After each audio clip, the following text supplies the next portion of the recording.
ধামরাইয়ে ঢাকা আরিচা মহাসড়কে দেদারসে চলছে সিএনজি চালিত অটোরিকশা। এতে প্রায় ঘটছে দুর্ঘটনা, যাচ্ছে প্রাণ। মহাসড়কের পুলিশি অভিযানেও থামানো যাচ্ছে না এসব বাহন। দাপিয়ে বেড়াচ্ছে নিষিদ্ধ সব যানবাহন।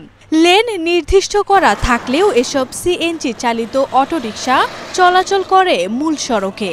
মহাসড়কে যদি না উঠি তাহলে আমার পরিবার ফ্যামিলি সহ আমাদের না খেয়ে মরতে হবে।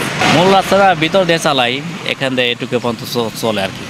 মহাসড়ক ছাড়া তো এখন যাওয়ারও কায়দা নাই, রুগী টুগি না হইলে। স্থানীয়দের অভিযোগ, আইন শৃঙ্খলা বাহিনীকে বিশেষভাবে ম্যানেজ করেই মহাসড়কে চলছে এসব যান। ঢাকার মহাসড়কে আসলে পুলিশের গাফিলতির কারণে এগুলো চলতে পারতেছে, তা না হলে এটা চলা সম্ভব ছিল না।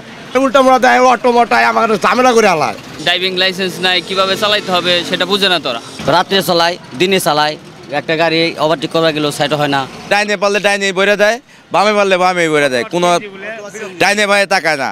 এমন অভিযোগ অস্বীকার করে আইন শৃঙ্খলা বাহিনীর এই কর্মকর্তা জানান, এদের বিরুদ্ধে নিয়মিত অভিযান পরিচালনা করা হয়। আমরা ঢাকা আরিচা মহাসড়কে আমাদের গোল্লারা হাইওয়ে থানায় আমার জুরিডিকশনের মধ্যে 55টা ফিডার রোড আছে। এই ফিডার রোডের মধ্যে দিয়ে আমাদের যে জনবল আছে, আমরা সবসময় চেষ্টা করি এই যে 3 চাকার যানবাহন যাতে মহাসড়কে চলাচল না করে। এই কারণে আমরা প্রতিদিন আমরা 2018 সালে সড়ক পরিবহন আইনে তাদের বিরুদ্ধে আমরা প্রসিকিউশন দাখিল করছি।